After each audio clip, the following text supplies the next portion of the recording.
Welcome back, everybody, and thanks for coming back. Let me just get right into it. So I met a woman online last week, which shouldn't surprise any of you. Of course, I did. And that's kind of what I do.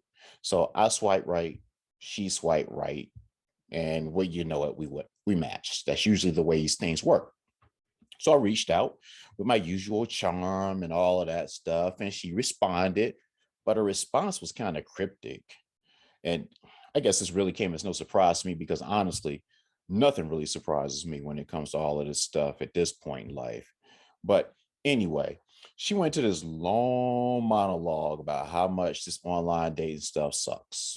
Again, this is nothing new to me because that's what everyone says. It's like people act people act like they're forced at like gunpoint to do the online dating thing. And, and then they wax poetically about how things are in the real world. But if things were so great in the real world, why are you here in this virtual world doing this online dating thing? People like you still talk like you can actually meet somebody in the grocery store. Hey, trust me, there's nobody in the grocery store, especially in my grocery stores, because when I go to my grocery stores, all I see is a whole bunch of like, shoot, hair bonnets, gout, big ankles, indicative of the sugar. I'm going off. As you can see, I'm a little cranky today. But anyway, that's the point. Forget about the grocery store. This is what we have. So just go with it. You just got to rock with it and embrace it for what it is. It's the best thing that we have right now. The point is, like I just said, we need to make the most of the opportunities that we have, whatever those opportunities might be. And in this case, the opportunity is that we can meet people without leaving our house. I see it as a good thing, even though the results hadn't necessarily borne any fruit. But that's not the point. Anyway, going back to this woman that I met and we matched up, I reached out to her. And after a little bit of communicating through the app back and forth, this woman mentioned that we crossed paths before. Okay. Hmm. I asked her when, and instead of just answering me directly, she just started dropping like random hints. For the record, I hate that shit.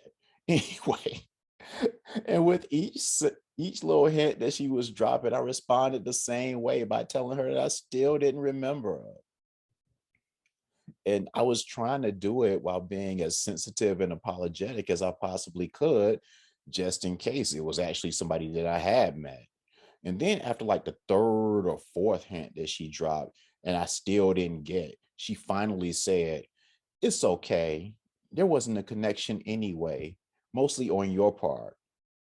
So basically, that's her way of saying that I dissed her. Okay. So, but when she said that, I was like, well, don't I look silly? Even though I still had no clue of who this woman might be.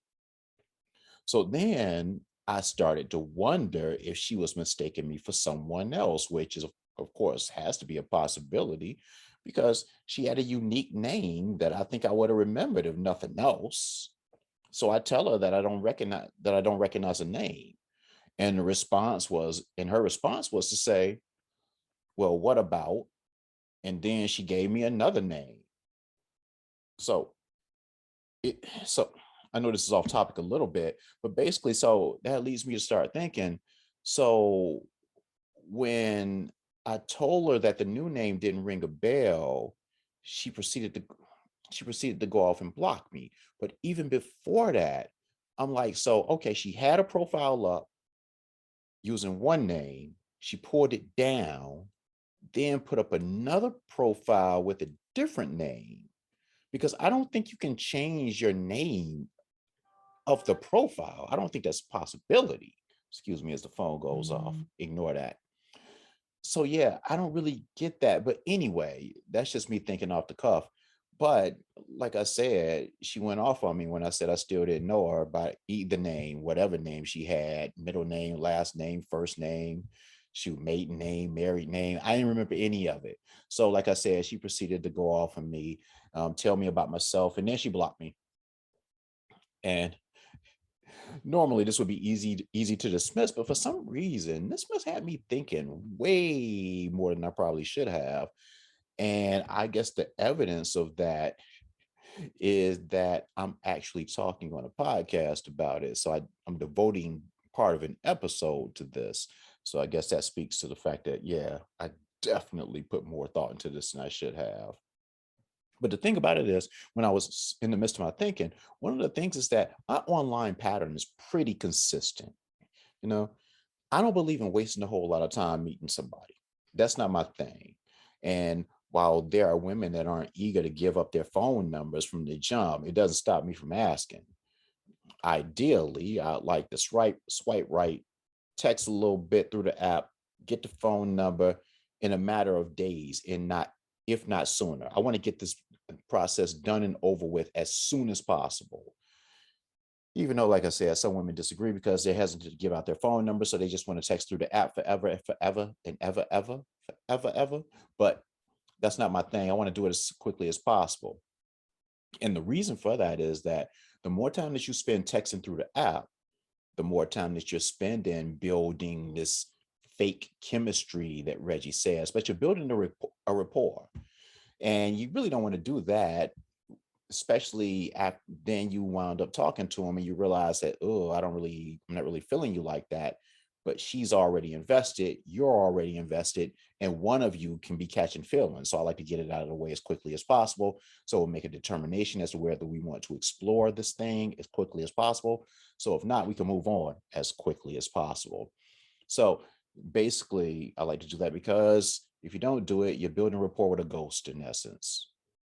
See, in dating, the rubber doesn't hit the road until you speak to someone. And actually, the rubber doesn't hit the road really until you meet that person in person. And while I like the in person to happen as quickly as possible as well, usually I can get a decent gauge of the person that a woman is from that initial conversation. So by the time we get to the in person meeting, that's just more about seeing if you look like your pictures because I've already made a determination that you're worthy of the in person meeting. And I'm thinking that, okay, this is something that can go beyond just the first in person meeting. If you make it to the in person meeting, yeah, shoot, you my girlfriend. um, that's a joke, kind of. Anyway, but going back to the phone conversation, as I was saying earlier, you can tell quite a bit. First of all, the voice is the first thing that you can tell, and that's a big deal for me. I know some of you are like, really? Like, you can call me shallow or whatever, but I've disqualified women based on their voice. I I don't really know if I can put this in words, but I'm going to try to put this in words. It's hard to explain. Have you all just talked to somebody in their voice and they just sound old? Some people just have an old voice.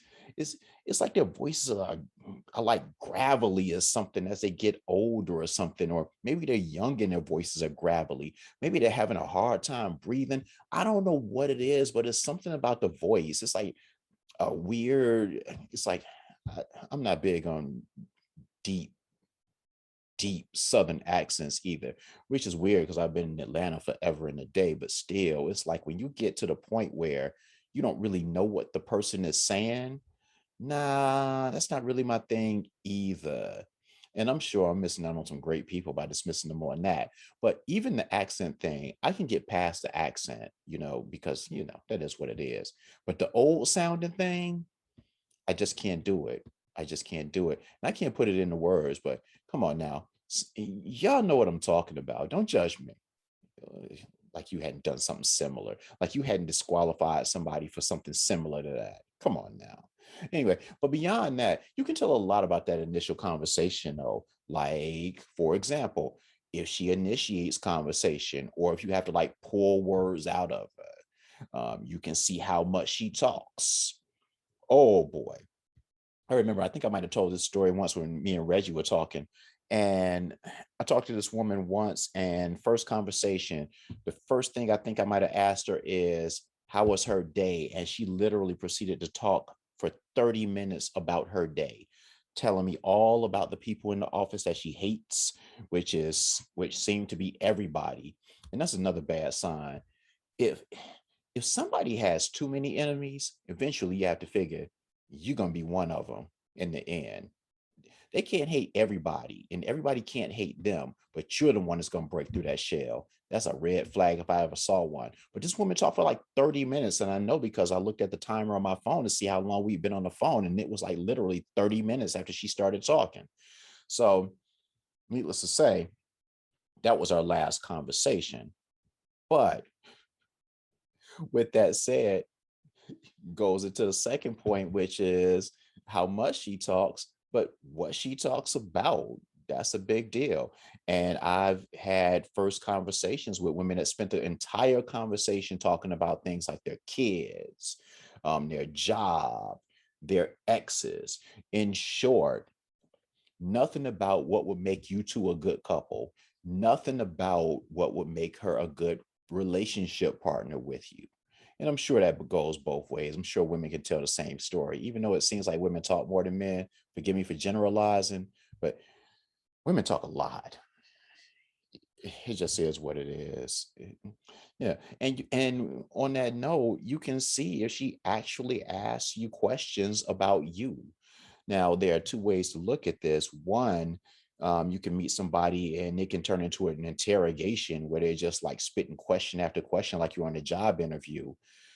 But it's just like in just general conversation where one topic leads to the next, and it's just natural for that person to ask a question. I've asked women questions in dating, and you would expect like they'll answer the question and then like fire a question back at you. That's the way you keep a conversation going. But instead, they would just answer the question. Then it's just like the onus is put back on me to ask question number two and then question number three. And then it seems like I'm interviewing the person, talking about being annoyed by being interviewed. But yeah, that's basically what it turns out to be. Anyway, the point is in all of this is based on that conversation, that initial conversation, you know, you can decide if you're compatible with that person. So going back to that woman that I crossed paths with, or the one that crossed my path, or whatever she said, since I don't remember her, I didn't remember her then, and I still don't remember her. Either she had me mistaken for someone else, or she was someone that I had that initial conversation with. And based on that conversation, I decided that we weren't compatible. And I know that it wouldn't have been more than one conversation because strangely, I have a pretty good memory of women that I have multiple conversations with. But when I said earlier that I spent too much time thinking about this and now talking about this again on this episode, part of it is because her feelings seemed a little bit hurt. I don't want to do that. And when I say that, I don't mean like she was on the verge of tears or anything like that, but she did react as someone might have that would have been ghosted. And part of my thinking was wondering, is that ghosting? So I ask you all that's listening, is that ghosting? I actually had to go to the dictionary to look up the definition of ghosting. According to Webster's, and first and foremost, I'm actually surprised that ghosting is actually in Webster's, but that's another topic for another time. But according to Webster's, ghosting is the practice of ending a personal relationship with someone by suddenly and without explanation withdrawing from all communication. Okay, let's break that down. I did end our conversation. I mean, our communication, rather. I did end that. But at that point, was it actually a relationship that we developed? I mean, what would you call a few text messages through an online dating app in one phone call? Now, I'm not one that believes that a relationship only starts once it's declared officially, like this is a relationship starting now. I don't believe that, but I do believe that there has to be a little more communication than what we allegedly have. And I use the word allegedly because I still don't know that I talked to this woman. As a matter of fact, since Webster's is the authority, let's see what it says about a relationship. Okay. A relationship is the way in which two or more concepts, objects, or people are connected, or the state of being connected. That didn't tell me anything at all. Anyway, moving on. The next part of that definition of ghosting is that the relationship has to end suddenly and without explanation. Well, I, I guess it was sudden if I never called her again. And I didn't explain that I wouldn't be calling her again. So I guess technically you might have me there. Eh. And then the last part of the definition is another one that might get me into clear, actually, which is withdrawing from all communication. Now, that didn't happen. That implies that she reached out and I didn't respond, or that I might have blocked her or something, which I didn't do.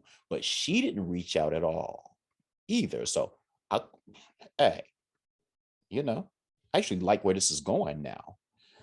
So, why was the obligation only on me to reach back out? If she swiped, if she swiped on me a second time with a different name, knowing who I was, she must have enjoyed that phone conversation more than I did. And if that was the case, why wouldn't she call me? I mean, I initiated the contact on the app. I initiated the text through the app. I asked for a number and I made the initial call.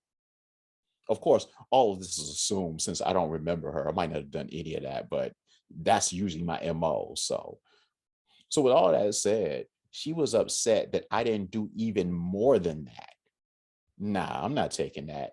I clear myself of this charge and declare that I did not ghost that woman. You are not the father. And I did not ghost that woman. But that does make me think of two questions. First question, did I owe it to her to tell her that we weren't compatible and thus I wouldn't be reaching out to her again? That's one question. And two, if what I did wasn't ghosting, then at what point are you ghosting someone? Okay. Regarding question number one, I didn't promise her that I'd call her again. I don't do that. And I'm also not the person that believes that a man has to chase and chase and chase. Me and Reggie talked about that. I don't do that. Once again, if she enjoyed that conversation, she should have reached out. But to say that despite her doing nothing, that she's justified in my not doing more, nah, I just can't buy that. If she called, then we could talk about whether I should have broken the news to her that we weren't compatible, but not before. And she never called. So, okay, I'm in the clear. Question two is a tougher one, though. My first instinct in question two again was, at what point are you ghosting someone? Okay, my first instinct is to say that you need to meet the person in person. But then if you if you're talking or texting somebody consistently for months, then you stop. I think it's fair to say that that's ghosting. Hmm. So the question again is, when is it ghosting? Okay, I thought about this, and it seems like a pattern needs to be established before you can ghost someone. So it's not about a particular number of back and forth communications, but more about the frequency and consistency of those communications. See, I thought about that and I was like, yeah, I like that. Frequency and consistency. That those are the criteria that make up ghosting. You're welcome. Feel free to share it with your friends and give me credit for it. So in closing, let's summarize. I did not ghost that woman, and I did not owe her an explanation of why I didn't call her again. That is, again, if she even had the right guy in the first place. Boy, though, her personality, just on a side note, must have really been whack, or her voice must have really been something, because I can't front. She was kind of fine. She was kind of fine. Oh, well, I go back to the drawing board. Enough of that. Let me talk about a couple other things. The singer Beck, um, who sings several songs, he's quite popular. The song that I like that he sings is Loser. Oh, walk out the door. I'm a loser, baby. So why don't you kill me? Yeah, a little bit morbid, but I do like that song. And I like Beck as an artist, even though he's kind of a weirdo. He makes weird music. Anyway, he's 51. His wife is 46, or should I say his ex-wife was 46. And yes, we are back to divorces after long periods of time. I took a couple episodes off, but I had to hit you with one eventually. I will say, though, this one is a little bit of a disappointment. One, because they're getting divorced, but also because they didn't make it 20 years, but they did make it 15. So I think that's long enough. And with their ages, again, his being 51, her being 46, over the course of 15 years, you would have thought they would have been able to work that out, but apparently not. But what's interesting to me, and this is just me doing my little gossip thing, my TMZ thing, because one thing that always interests me besides these older people who are getting divorced after all of these years is when I see financials of the divorce. And let me just go through this. Okay. Beck was ordered to pay his now ex-wife $18,169 per month in spousal support, as well as 13% of his income. Interesting. And he has to pay $14,000 per month in child support, plus an additional 9% of his income for everything over his annual income. So at the base, at the low end, yeah, she's getting over 32 grand a month. Whew, nice. Now I know some of you can say, well, yeah, she deserves it. She was with him for however long, and that might be true, but still, anytime that I see that somebody has to pay anybody 30 something thousand dollars a month, 300 something thousand dollars a year, and I don't keep up with Beck's career like that, but I don't recall him having too many hits in the recent past, but I guess they can work that out, especially since when they're talking about in the divorce settlement, he gets to keep the 2013 Mercedes. Yeah. Okay. Oh, also, wait, there's more. Beck also has to pay his ex-wife a flat 500,000 equalization payment for all of their properties at a rate of 21,000 per month until it's paid in full. That is something. That is something. Yeah, so sucks for them. Yeah, and once again, it leaves me dumbfounded as to why everyone's getting a divorce, and it's not just the famous people. Makes me think about Sonya Curry again. Mm, mm, mm. Anyway, moving on.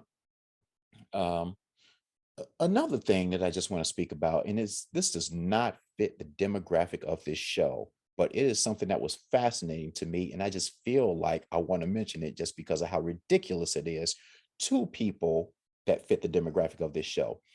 Lil Uzi Vert is a rapper. Ask me what he sings or raps. I cannot tell you.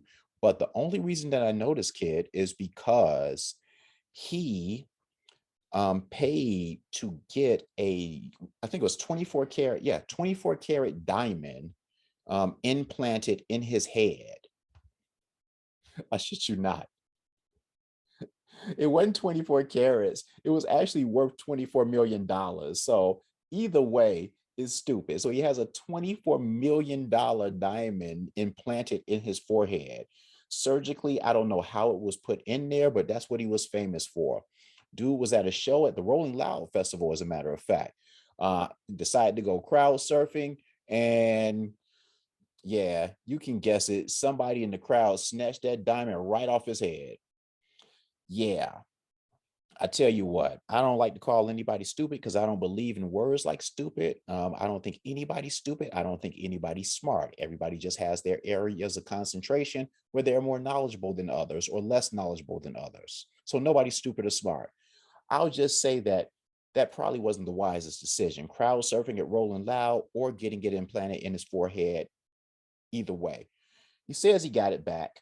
And so good for him. And again, I say all this tongue in cheek because I don't even know that this rapper can afford a $24 million diamond. But either way, it doesn't make any sense to have something planted in the middle of your forehead. And this is where I am going to talk to the demographic of this show. I'm looking at a picture of him right now. And this boy, will never be able to get a job. That boy's rap career better be good. It better be good because, man, I'm looking at his whole face is tatted up. Yeah, that would be such a painful process to remove that. His face, his neck. You know, I think I might have said this a few episodes ago, but back in the day, it was just like an understood rule that you didn't get tattoos below where the cuffs of your long sleeve shirt would be or above where the collar of your shirt would be because you didn't want to show your tattoos in interviews. That was always like an unwritten rule, which none of these kids seem to observe anymore. But hey, and then on top of that, and I know I'm dwelling on this, but and then on top of it, it's like if this doesn't go well, he can't get a job. So he can't even go rob people. He can't even go sell drugs because people can ID him easier. It's like naming it on the wire when they kept trying to get him to cut his ponytail because he'd be spotted easily by the cops. Anyway, forget that. Speaking of the wire and its silliness, um, this is actually serious. And, I'm sure by now, by the time this publishes and by the time everybody listens to it, people in the know would already have known that Michael K. Williams passed last week. And it's it's just a shame, man. 54 years old. 54 years old. And for the few of you that don't know Michael K. Williams, he was Omar on The Wire. It actually made it cool. He was the first person that made it cool to be gay. He was the first person that people would look at that was gay, a lot of people, and would be like, okay, I can accept people being gay because of him. So he was that. And also he was Chalky on Boardwalk Empire. I really like that show. Yeah, he was that. And he was in a lot of other things. I think it's safe to say that he was by far the most successful person from the Wire franchise. Well, it wasn't a franchise, it was just one show. But he was by far the most successful of everybody on that cast. And he's gone way too soon. I tell you what, man, life is hard. Life is hard. And the unfortunate thing is that police said they found a bag of heroin on his kitchen counter. So that's whack too. Just whack that, everything happened the way it did. So shout out to Michael K. Williams. His memory got way too young. It's an awful thing. And on that note, I also read about this because it's funny how I see these stories back to back. I read about this comedian named Fuquan Johnson, who he's a comedian and he died from doing cocaine laced with fentanyl. Man, that fentanyl, man, cats need to leave that stuff alone. But yeah, so um it sucks for him. And also, last but not least, Prince's older brother, John, he passed last week. I don't think that was drug related. I think he was just old as hell. So, like I always have to say after I go through these obituaries, yo, we need to take care of ourselves. Hey, whatever help we need to get, we need to get it. Whoever we need to talk to, we need to talk to them. Whatever type of rehab we need to get it. We need to look out for ourselves. Hey, I'm the first one to tell you that I don't want to live to be 100 years old. Shoot, because uh, yeah, I never looked at a 100-year-old person and thought to myself, yeah, that's what I want to be. But when you look at these cats and shoot, Fuquan's case, he was younger than 40, I believe. I mean, Michael K. Williams was 54. It's like, yeah, I think it's agreed upon that regardless of how old you want to live too, that's too young. We're talking about brothers in the primes of their careers. So when you're dying in your penthouse apartment, yeah, come on now, that's too soon. Yeah. Okay. So on that note, since I've already brought the mood down, I'm going to take this opportunity to say goodbye to you. But before I do that, I am going to talk to my homeboy Reggie and say, Reggie, what's good? What's good? You want to say bye to the people this episode? Nah, Reggie's not talking. He's still suffering from his social anxiety, but he's going to come back. He's going to come back really soon. But until then, Well, actually, I don't know when that's going to be. But until the next episode, I want to thank you all for stopping by again. Catch me on every single platform that you can find a podcast, and you download that. And you download it and you listen to it. And after you listen to it and realize how great it is, even if you don't think it's great, lie. Lie.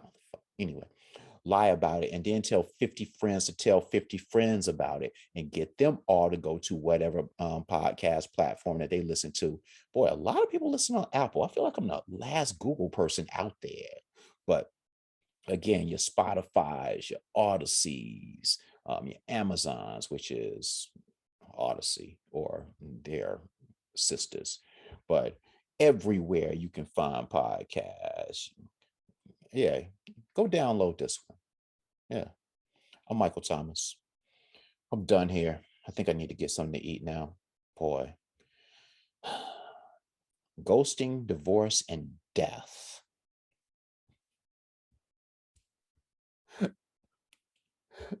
And even with all that said, I don't know why I'm smiling. Anyway, goodbye.